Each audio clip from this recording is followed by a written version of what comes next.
welcome back. We are here again looking at the Gospel of John, this time chapter 11, which means this marks basically a halfway point through the whole Gospel of John. So, wow, can you believe it? We're already halfway. Feels like yesterday that this series got going, but still a lot more juicy goodness to come. Today we're going to look at a really fascinating story. There's a lot to cover today, so I'm going to jump basically straight in. But we are looking at, some of you may know the story, the resurrection of Lazarus. If you don't know it, don't worry. That's why we're here. We're going to look through it. But I'm going to start with a little bit of a recap, I suppose. So last time we saw Jesus was actually having some pretty deep discussions with Pharisees in the festivals in the capital city of Jerusalem, and he went away from that and avoided a couple of effectively execution attempts on his life. Managed to get away from the crowd. He avoided the temple guards, and he actually, with his followers, went out into the countryside again, back into the region where his cousin John the Baptist had been doing his crazy stuff. And the next episode of his life is about to hit us in the writing. That's the point we're at now. Let's see what happens. So, John chapter 11, verse 1, I'll start reading. Now, a man named Lazarus was ill. He was from Bethany, the village of Mary and her sister Martha. Now, we've seen Bethany before, haven't we? This Mary, whose brother Lazarus now lay ill, was the same one who poured perfume on the Lord and wiped his feet with her hair. And this brackets is just added in, and actually we can just identify that basically John's saying there's more to what I'm telling you. There's all these other wonderful stories, and he's just referencing them, even if he can't put them in detail. That particular one is actually a very famous story you can find in the other Gospels. But John's choosing to focus on a particular part of this family story. So, verse 3. So the sisters sent word to Jesus, "Lord, the one you love is ill." When he heard this, Jesus said, "This illness will not end in death. No, it is for God's glory, so that God's Son may be glorified through it." Now Jesus loved Martha and her sister and Lazarus. So when he heard that Lazarus was ill, he stayed where he was 2 more days. And then he said to his disciples, "Let us go back to Judea." "But Rabbi," they said, "a short while ago the Jews there tried to stone you, and yet you are going back?" Jesus answered, "Are there not 12 hours of daylight? Anyone who walks in the daytime will not stumble, for they see by this world's light. It is when a person walks at night that they stumble, for they have no light." After he had said this, he went on to tell them, "Our friend Lazarus has fallen asleep, but I am going there to wake him up." His disciples replied, "Lord, if he sleeps, he will get better." Jesus had been speaking of his death, but his disciples thought he meant natural sleep. So then he told them plainly, "Lazarus is dead, and for your sake I am glad I was not there, so that you may believe. But let us go to him." Then Thomas, also known as Didymus, said to the rest of the disciples, "Let us also go, that we may die with him."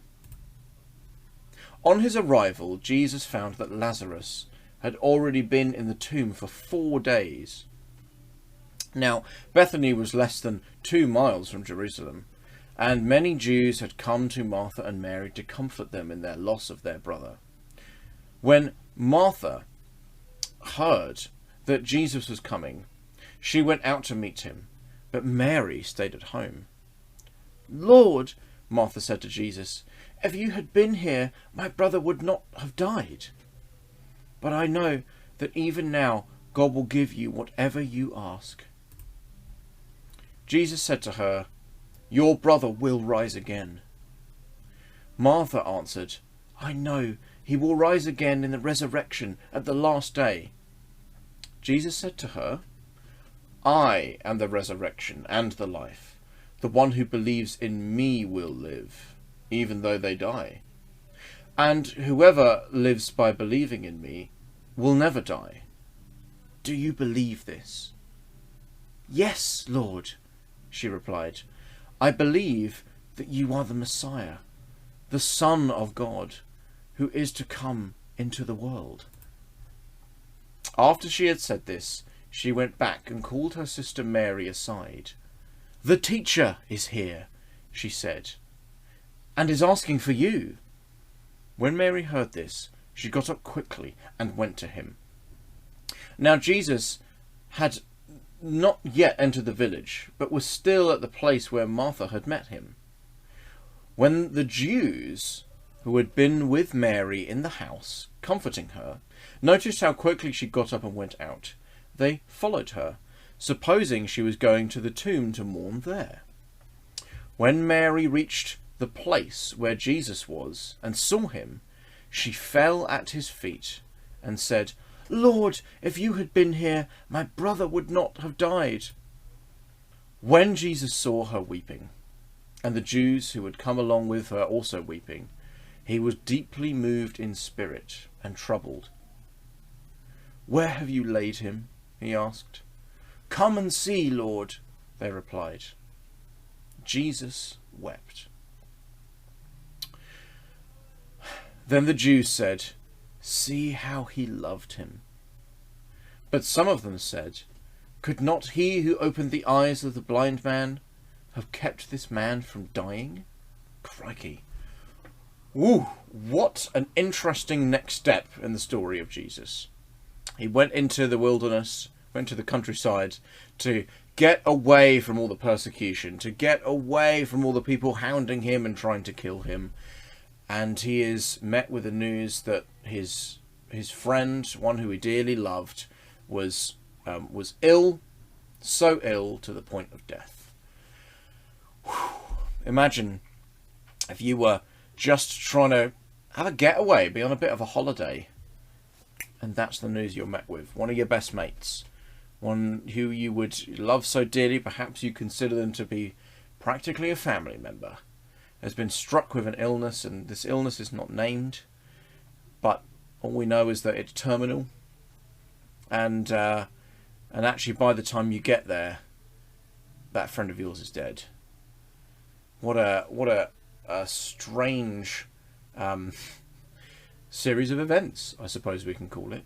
And you know, part of what we can take from this is that, wow, look, Jesus really did go through everything that us human beings can possibly go through. He went straight from having death threats to trying to have some rest, some relaxation in the countryside, to then being told that he's got a friend who's terminally ill. We all go through moments like this in our life, whether that's when we're young or when we're old, when we're near or far. We will go through these things at some point in our lives. Maybe we won't have death threats against us, but we'll all go through mourning and grief at some point. And Jesus is going through it too. The difference is that he can use these moments to glorify himself. And that's an interesting one, as we see eventually something miraculous is going to happen. But let's have a look. What is Jesus's perhaps foreknowledge, and therefore his justification for what's about to happen? So let's look right back to that first page. We have the scene set. We know this this family, who we got Mary, Martha, and Lazarus. Two sisters and a brother. Now we know Mary was very closely acquainted with Jesus. He, as I mentioned before, John the Apostle is writing down as he's recounting this story that she is the one who really glorified Jesus, really wanted to show her worship to him by taking a jar of perfume, smashing it on his feet, and then wiping it with her hair. Because she had nothing else. She was poor, she was so humble in that, and perfume, which was a very expensive thing back in those days, she sort of in effect wasted it. But actually, if Jesus really is God in the flesh, then she's going to want to glorify that fact. She's going to want to praise him because of it, because she's identified the truth about him. And so really closely acquainted with Jesus. And so you can understand that he probably spent a lot of time with his family. There's other points in the Bible where Mary and Martha are mentioned and the differences between them. And also his friend Lazarus. And Lazarus at this point had very quickly contracted some kind of terminal illness. But Jesus says, and we look at this in verse 4, this illness will not end in death. No, it is for God's glory, so that God's Son may be glorified through it.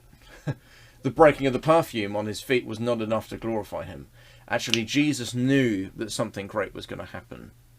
And yet, even though Jesus has this foresight, let's look at verse 35. The shortest verse in the entire Bible. Jesus wept. Wow. And we see that in verse 36. Then the Jews said, see how he loved him. It's obvious to us now, and it was definitely obvious to those back then. Jesus had real love and grief and mourning through that. Even though he knew it would not end in death, that is, his heart was broken. It really was. And that shows us, wow, how powerful the depth of love is. One of my favourite films is a movie called Arrival. And it's a sci-fi film. I'm a big sci-fi fan. But there is an interesting part of that film. It's all about aliens visiting, hence why it's called Arrival. And it's about how do they learn to communicate with each other when you've got aliens come and you've got humans there and they don't speak the same language. How do they talk to each other? What methods of communication could they possibly use? But the main character, through this process, gets a sort of gift of foresight, that she's able to see time differently.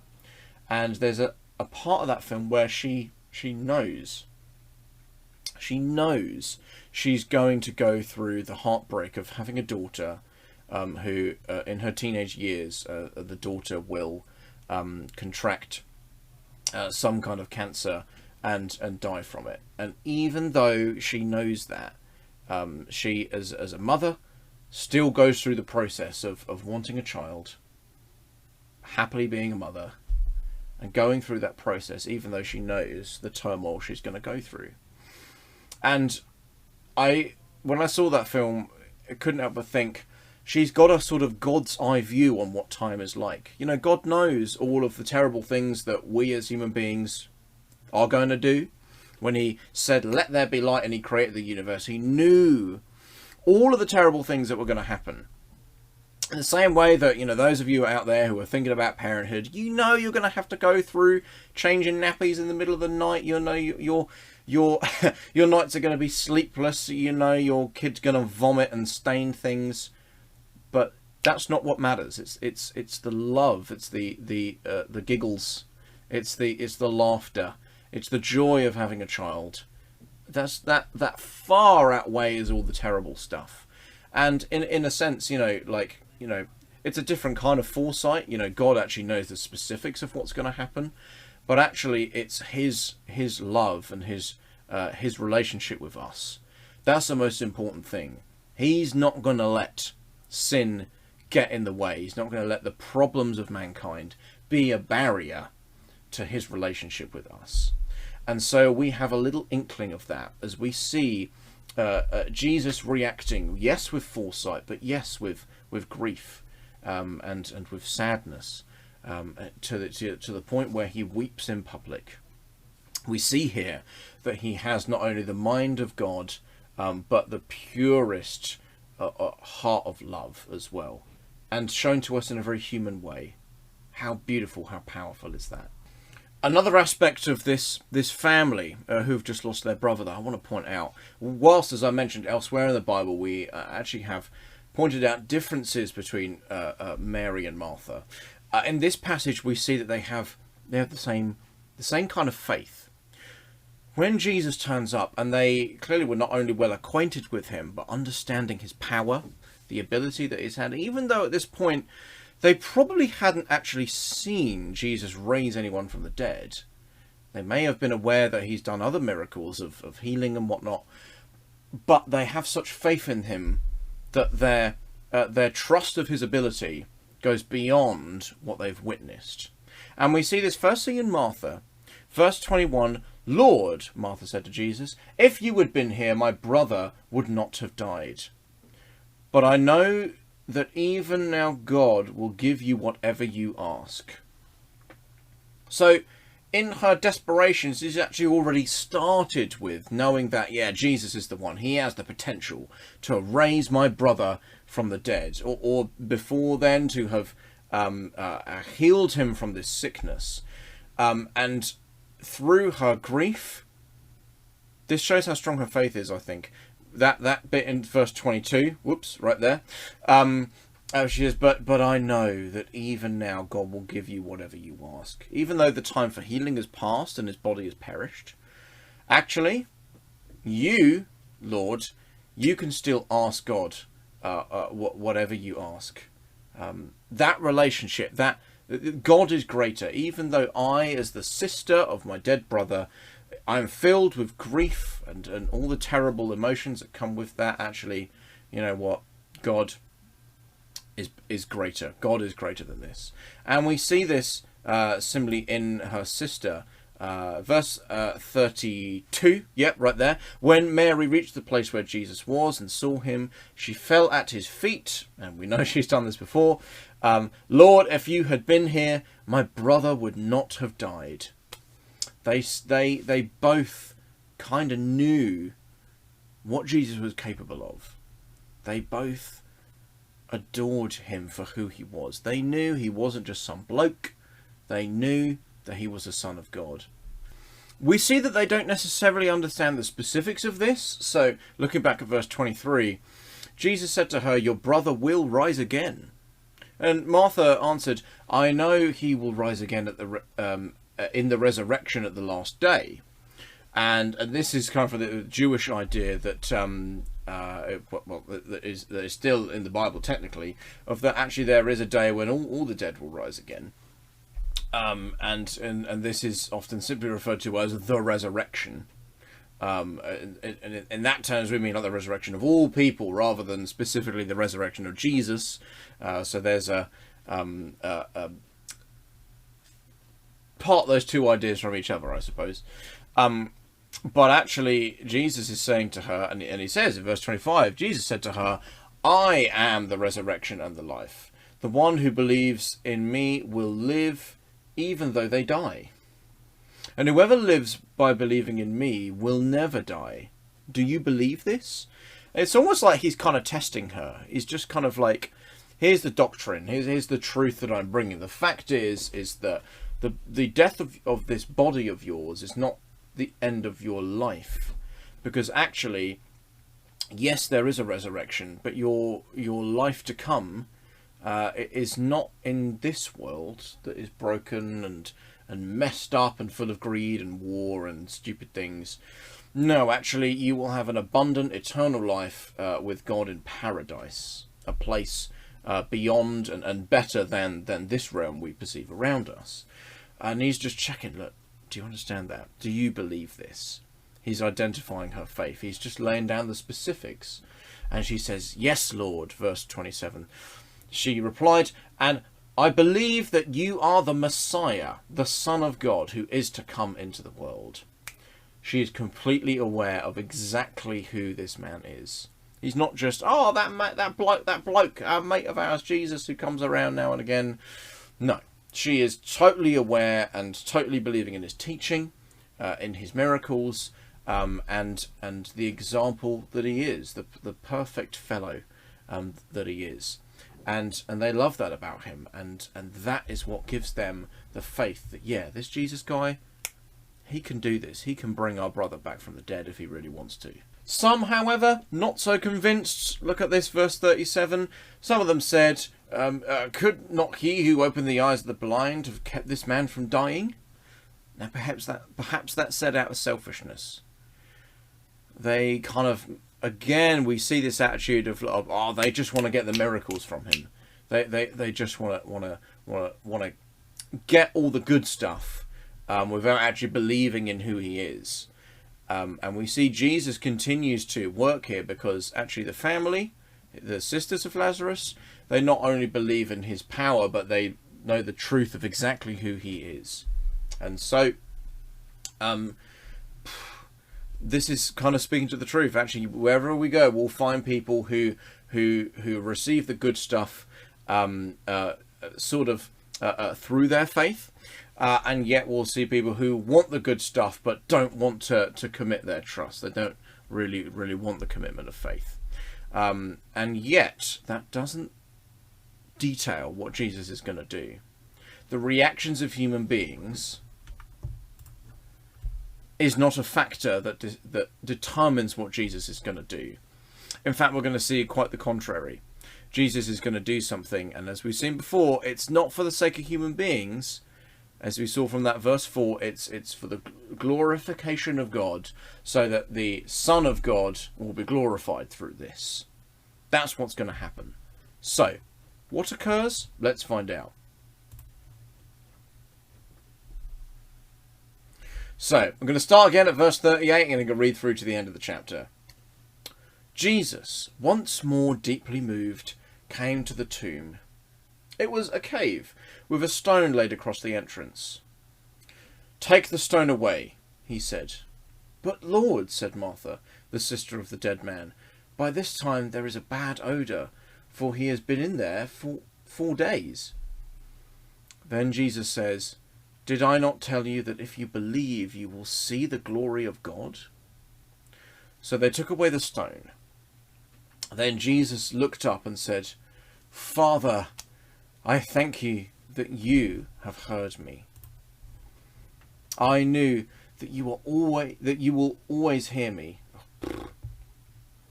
I knew that you always hear me, but I said this for the benefit of the people standing here, that they may believe that you sent me." When he had said this, Jesus called out in a loud voice, "Lazarus, come out!" The dead man came out, his hands and feet wrapped with strips of linen and a cloth around his face. Jesus said to them, "Take off the grave clothes and let him go." Therefore, many of the Jews who had come to visit Mary and had seen what Jesus did believed in him. But some of them went to the Pharisees and told them what Jesus had done. Then the chief priests and the Pharisees called a meeting of the Sanhedrin. It's a bit like a council. "What are we accomplishing?" they asked. "Here is the man performing many signs. If we let him go on like this, everyone will believe in him, and then the Romans will come and take away both our temple and our nation." Then one of them, named Caiaphas, who was high priest that year, spoke up. "You know nothing at all.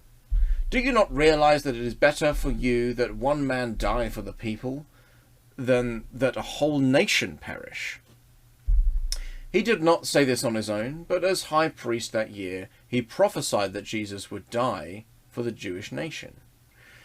And not only for that nation, but also for the scattered children of God, to bring them together and make them one.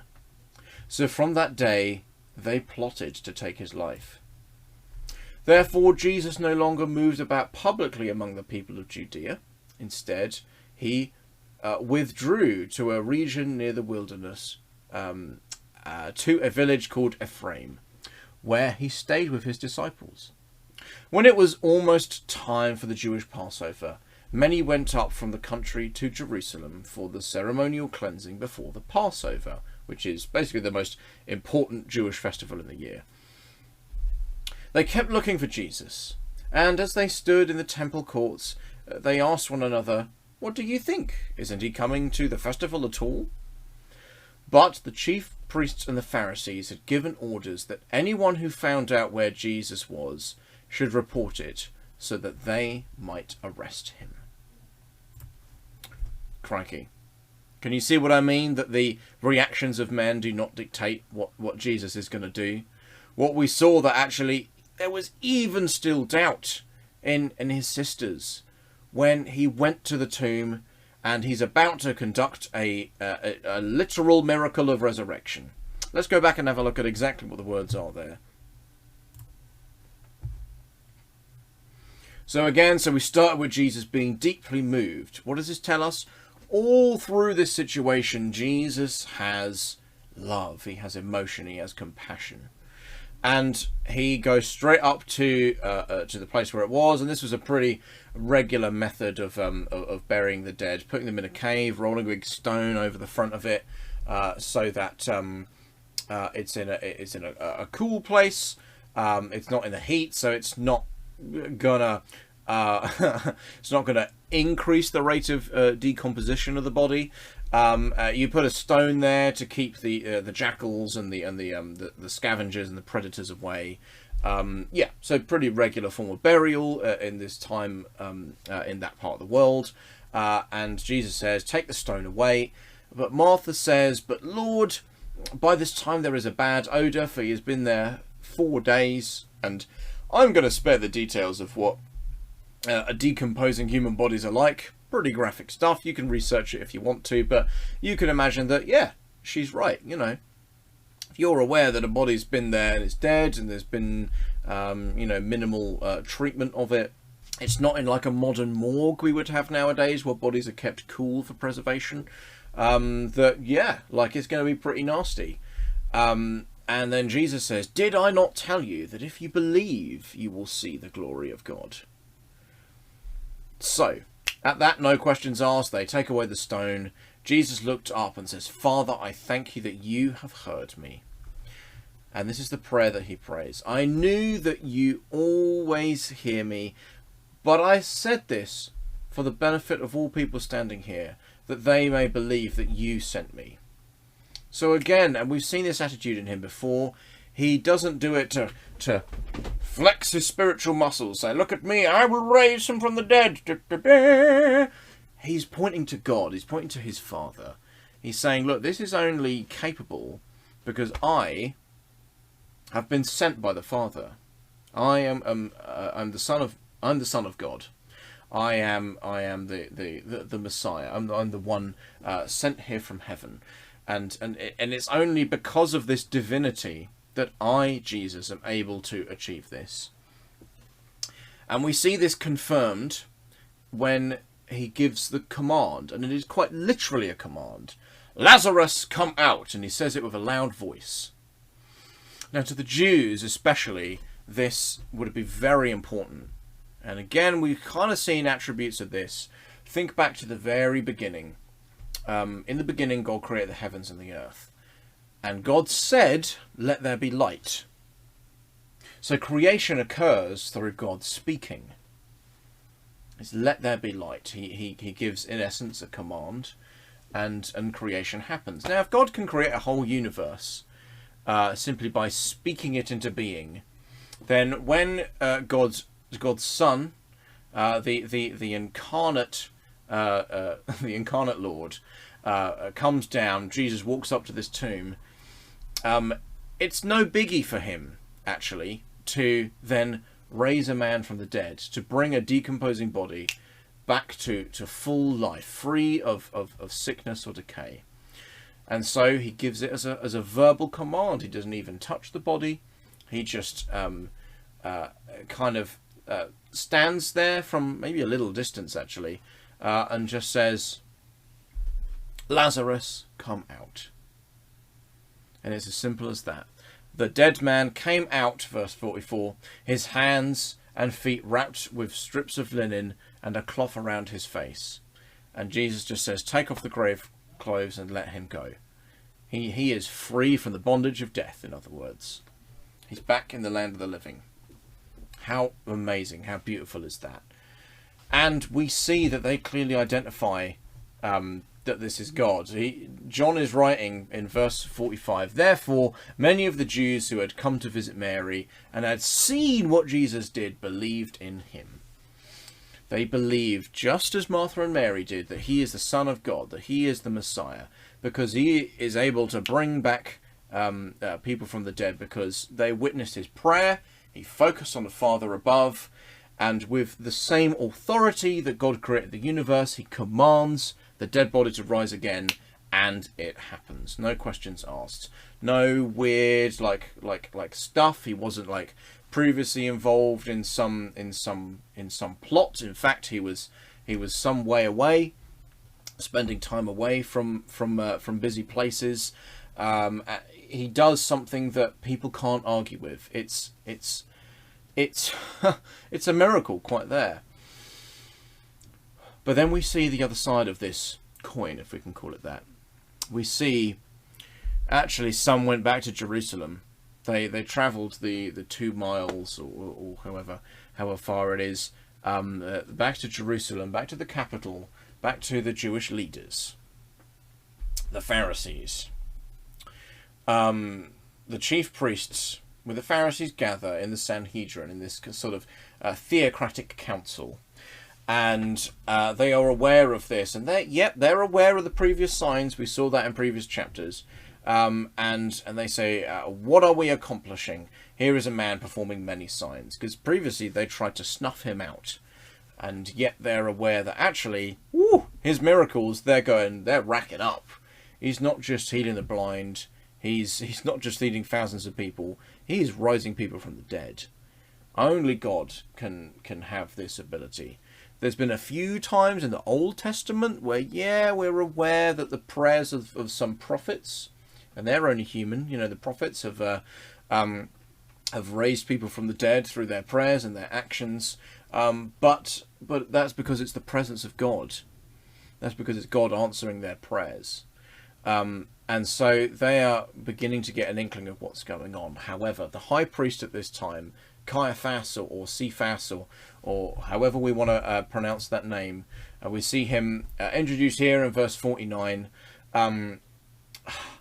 He's just thinking politically. Now, John seems to identify that there's a prophecy here. Verse 51.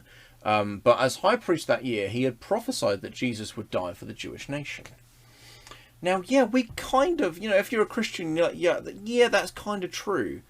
Like, he can prophesy that, Jesus is going to die. And we know that, everyone knows that, Jesus was up there on the cross. He definitely died. He definitely sacrificed. But we see this is what can happen. And we can see this today, unfortunately, still, when prophecies are taken incorrectly. Yes, Jesus will die for the Jewish nation, but not in a political sense. And yet that is how he takes it.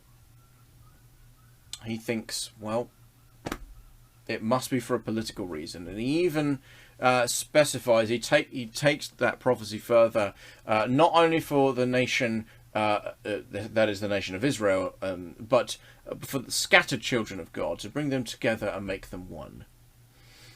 And we know that if you're a Christian, it's so real. But what God means by the scattered children, we're going way further back even than Abraham. Yes, the Jews, they're this ethnic people, they're the literal descendants of Abraham, Isaac, and Jacob, and the descendants of his sons, and the 12 tribes and all that kind of thing. But actually the scattered children of God, it means so much more than that. We're talking about the Gentiles. We'll talk about the Greeks. Yeah, we'll talk about them. Yeah, we'll talk about those who have gone out east. We'll talk about those in India and the rest of Asia. We'll talk about those who have gone north into the steppe lands, what we would now call Russia. We'll talk about those who have gone south into Arabia and Africa. We'll talk about those who went way off into the northwest, into Europe, into colder, greener lands. They were all made by God in the beginning. All of us, we were all scattered children of God. And at this point, 2,000 years ago, the news of God had not yet reached us. It had not yet got to us. Our hearts could not be cleaned because we hadn't got the news yet. And so, this high priest, he's kind of like he's got something right. Maybe God really did speak to him. But he's just got the wrong end of the stick. He's still Jew-centric. I know that's not a word, but he's thinking about the political nation of Israel far too much. He's thinking about, oh, we're the special ones, we're God's people, the Romans are oppressing us, God's going to come and he's going to get rid of our oppressors once and for all. And if you know the ancient history of the Jews, in one sense you can't blame him, because they were God's chosen people, and they'd undergone such oppression, and the Romans were just the next big empire to come and oppress the Jewish people. But God's mind is so much more than that. Even though we see they're so politically inclined, and we see right at the end here, actually, their final decree, the chief priests and the Pharisees are given orders that anyone who found out where Jesus was should report him so that they might arrest him, because actually they are planning to plot to kill him, because they think that in their strength, in their human ability, they can make God's prophecy become true. They got, again, the wrong end of the stick. And sadly, we still see this today a lot of the time in the church, and we see it in the world, that we think we can force the hand of God. That, you know, just because God says he's going to do something, we think we can take action to fulfill his prophecy. What a lack of faith. And I think that's what this passage is all about.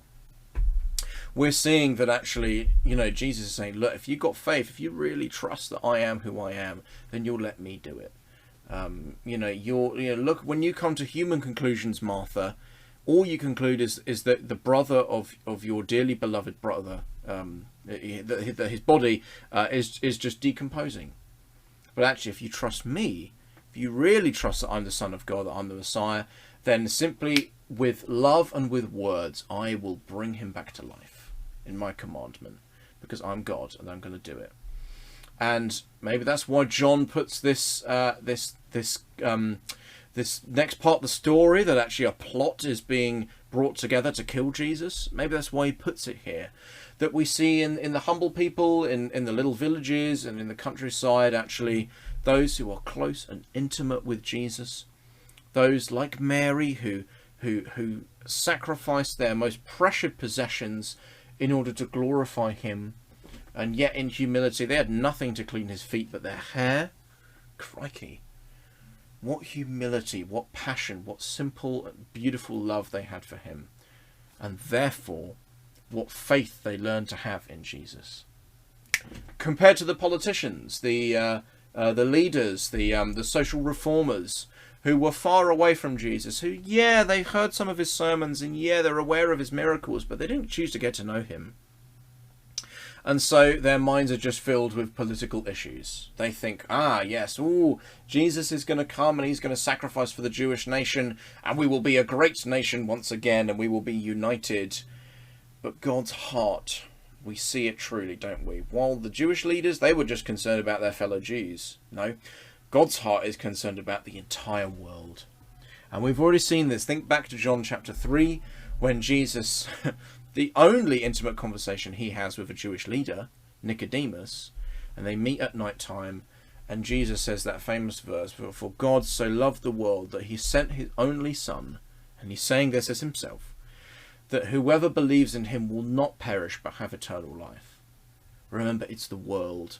It's not the scattered Jews. And yeah, there would be, at this time, Jews scattered all over the known world. I'm not denying that. That's historical reality. But God's heart is so much bigger than the heart of Caiaphas and the Jewish leaders. Jesus' heart is that all the world will not perish but have eternal life. And we see this in this very literal, very visceral miracle here. He literally has raised his beloved friend from the dead.